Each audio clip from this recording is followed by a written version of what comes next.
તો Vadodara ward પ્રમુખના gate ટુગેધરને લઈને વિવાદ થયો છે। તેમાં માંજલપુરના ભાજપ ધારાસભ્ય યોગેશ પટેલનું નિવેદન, કોઈની સાથે લડાઈ લડવા બેઠકનું આયોજન કરાયું નહોતું, મને નામની પડી નથી, મારું કોઈએ અપમાન નથી કર્યું, નવા વોર્ડ પ્રમુખોને સત્કારવા માટે આ બેઠકનું આયોજન કરાયું હતું તેવું ધારાસભ્યએ જણાવ્યું।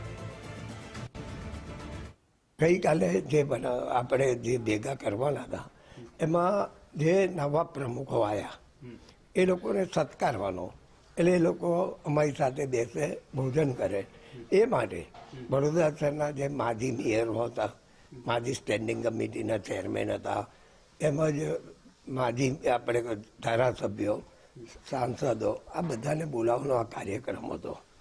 એમાં અમે 4 ધારાસભ્ય હતા અને જે અત્યારના કોર્પોરેટર, એમ કહીને 200 સવા 200 જેટલા લોકોને અમે ફોન કરેલા ને બધા જ આવવાના હતા।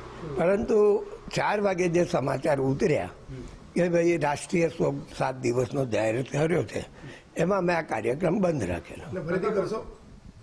હા, એટલે મોકૂફ રાખેલો છે। પાર્ટીના જ પ્રમુખો હતા, પાર્ટી ફોર્મમાં રહી પાર્ટી લેવલે એક મેસેજ નહીં, એ તો અમારો ભાઈ ધારાસભ્યનો વિષય છે, ધારાસભ્ય કોને બોલાવે ના બોલે, હું કહું છું ને અમે બોલાયા છે। તમારા વોર્ડ પ્રમુખે ફેસબુક પર લખ્યું કે હોટલમાં કેમ મીટિંગ રાખો છો, કાર્યાલયમાં રાખો, આ તો પાર્ટી તોડવાની વાત। એ મારે એ અમે અમારો રાઈટ છે ભાઈ, અમે કઈ બી બોલાવીએ કોઈને, એ અમારો વિષય છે।